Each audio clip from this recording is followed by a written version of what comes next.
está no Boletim Econômico da PUC Campinas.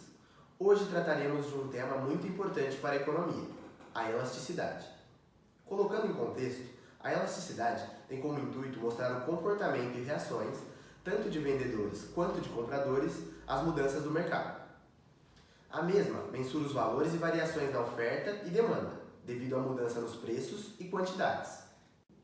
Dentro da elasticidade, contamos com 4 ramos. Um deles é a elasticidade preço da demanda. É uma variação percentual na quantidade demandada decorrente da variação percentual no preço do bem. Mede a sensibilidade, ou seja, a resposta dos consumidores frente a uma variação no preço de um bem ou de um serviço. Vamos utilizar a carne como exemplo. Uma carne tem seu quilo no valor de R$10 e teve um aumento de 20% em seu valor, passando a custar 12. O quão a demanda da carne cairá devido a esse aumento? A carne é um bem elástico, portanto, com certeza sua demanda cairá mais do que 20%. Outro ramo é a elasticidade renda da demanda.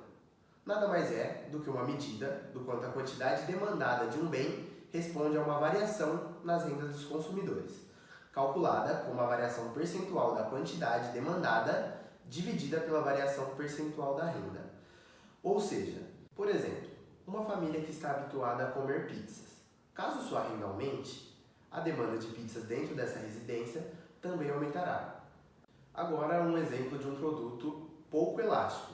Podemos citar os medicamentos, que embora seu valor suba, a família não deixará de comprar os medicamentos, por questões de saúde.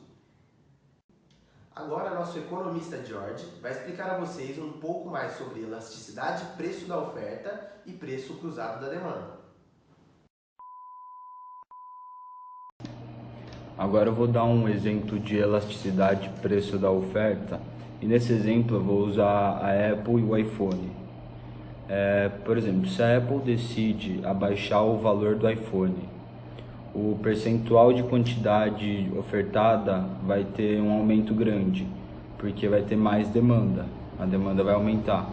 Agora, se você aumenta o valor do iPhone, o percentual de quantidade ofertada vai abaixar, porque vai ter menos demanda. Agora eu vou falar um pouco sobre o segundo conceito da elasticidade, que é elasticidade preço da demanda. E o que é isso? A elasticidade cruzada da demanda, ela mede a variação percentual na quantidade demandada de um bem dado ou uma variação percentual no preço de outro bem substituto. Agora, explicando a elasticidade cruzada da demanda de um jeito mais simples,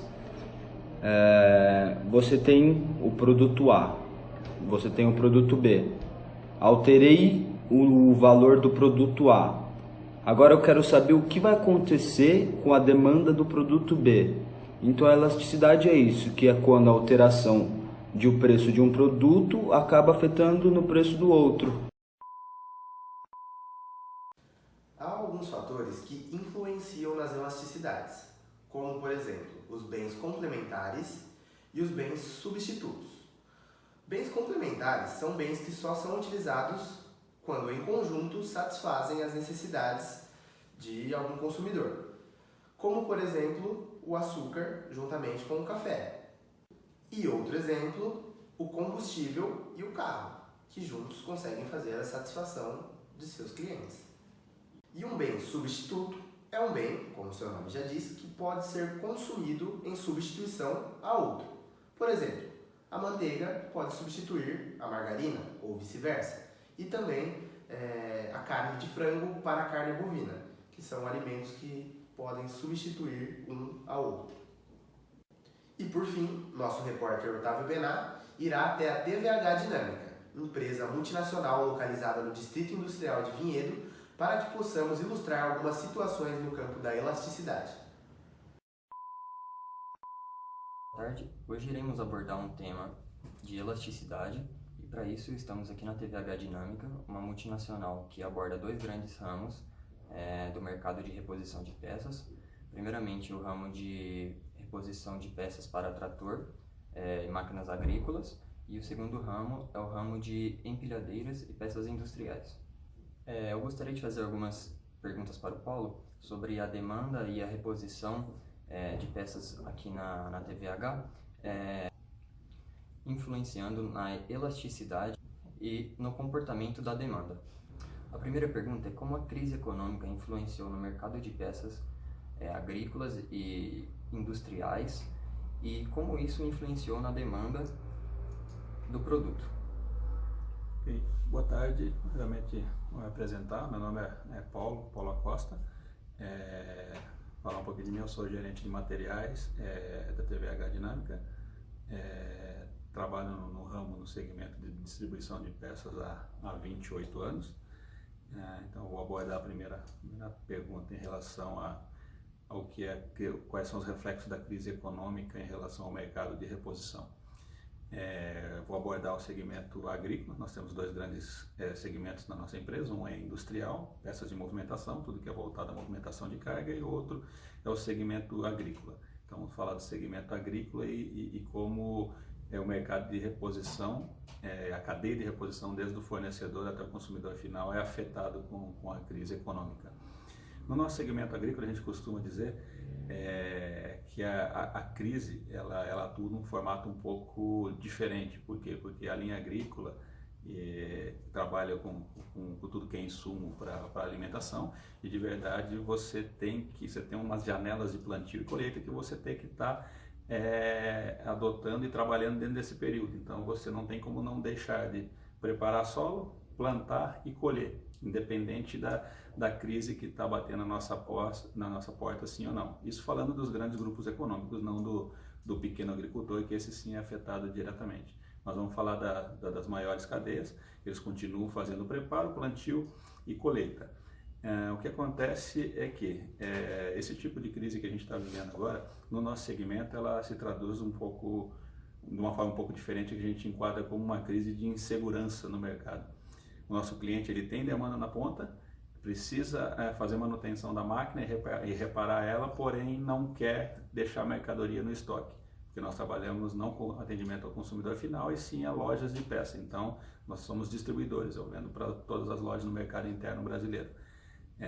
Essa crise econômica faz com que crie incertezas na ponta, e o nosso cliente fala, bom, coloca a mercadoria em estoque para atender a minha necessidade, a necessidade do nosso cliente, ou não, só coloco a mercadoria em estoque que é de alto giro, e o que eu precisar que não seja de alto giro ou coisa de rotineira, de rolamento, filtro ou coisa do gênero, eu peço para entregar, para pronta entrega. Peço no distribuidor para estar aqui no dia seguinte. Então é aí que começa a complicar um pouco vamos dizer, a curva de demanda do produto, a elasticidade do produto em relação ao mercado e o comportamento do fabricante em relação a isso. Porque o cliente acaba não fazendo estoque, quer que o estoque esteja na mão do distribuidor. E, por sua vez, isso afeta a curva de demanda do produto. Então, diminuindo a curva de demanda do produto, normalmente quando você trabalha com reposição de MRP, estatísticas atreladas à venda, você acaba projetando uma cobertura de estoque menor ao que seria necessário para aquele momento. Então, quando essa cadeia se estende um pouco mais em projetar uma curva de demanda menor em relação ao consumo do cliente, isso afeta toda a cadeia de reposição. Eu acabo programando menos mercadoria junto ao fabricante, o fabricante, por sua vez, acaba comprando menos matéria-prima para a fabricação dos produtos, e isso se estende e acaba afetando uma grande cadeia aí de mercado, não só peça de reposição, mas insumos e tudo. E o que faz com que o cliente não coloque essa mercadoria no estoque? Ele acaba deixando para depois, o nosso cliente, acaba deixando para depois uma manutenção preventiva que ele deveria fazer, uma manutenção preditiva, antes de entrar no preparo e plantio da safra, ou seja, prolonga a vida útil da peça que ele está utilizando hoje e assume o risco de ela quebrar no meio do plantio ou da colheita. Isso é perigoso porque ele perde bastante dinheiro, porém isso faz com que não aqueça a cadeia de distribuição, não demande isso junto ao nosso cliente na ponta e, consecutivamente, ele não demande isso conosco na linha de distribuição, e afeta toda a cadeia de fornecedores também. Ou seja, essa crise de insegurança diminui efetivamente a reposição de peças dentro do segmento e diminui o seu estoque de segurança para atender a demanda de mercado. A segunda pergunta é sobre opções de preço de mercado do produto A para o produto B com relação ao preço. Sim, no cenário de reposição a gente trabalha com algumas marcas de mercado ou de conceitos de mercado, né? E a gente pode falar que são conceitos de peça genuína, original e alternativa, onde tem as suas variações de preço, né? A peça genuína basicamente é a que está dentro da embalagem da montadora, vamos supor, produto Acco, que é da Valtra, dentro da caixa Acco, ele é genuíno, porém vamos supor uma embreagem Look, nós temos no mercado interno, é uma embreagem original de mercado, todo mundo atesta a qualidade, porém dentro da embalagem Acco ela é genuína. Na embalagem Look ela é original. E aí você tem um concorrente de mercado para embreagem, exemplo Plato Diesel, outros do gênero. Que aí você está trabalhando com qualidade inferior e preço inferior. Então o produto original dentro da caixa Acco, que é o genuíno, ele tem um determinado preço, direto na caixa original diminui o preço, porém mantém a mesma qualidade, e o alternativo aí você muda a qualidade e preço.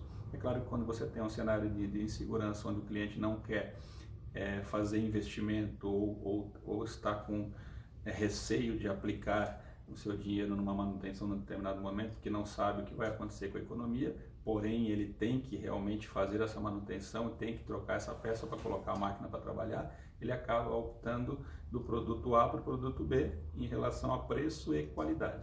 Ou seja, acaba adquirindo um produto com um preço menor de mercado, onde ele também está adquirindo uma qualidade inferior ao mercado. Ou seja, a vida útil da peça não vai ser a mesma da original, porque ela está um pouco fora dos padrões de qualidade atestado pela montadora. Porém, essa movimentação existe bastante no mercado. Quando ocorre esse tipo de crise, você aquece um pouco o mercado de peças alternativas e diminui o mercado de reposição das peças originais ou genuínas. Então, esse comportamento é cíclico, assim que o cliente volta a ter confiança novamente no mercado, na economia, aí ele realmente investe no equipamento, num produto com qualidade original para aumentar a vida útil dos componentes e alongar o tempo de trabalho da máquina no campo, né? Isso tudo envolve custo e produtividade, né? Então, você tem a opção de baixar o preço nesse determinado momento? Tem. Porém, isso interfere na vida útil e pode comprometer um pouco a produtividade. Então, você tem que fazer contrabalancear isso daí na hora de escolher o produto, né? Este foi o Boletim Econômico da PUC Campinas. Agradecemos a sua audiência e um bom dia.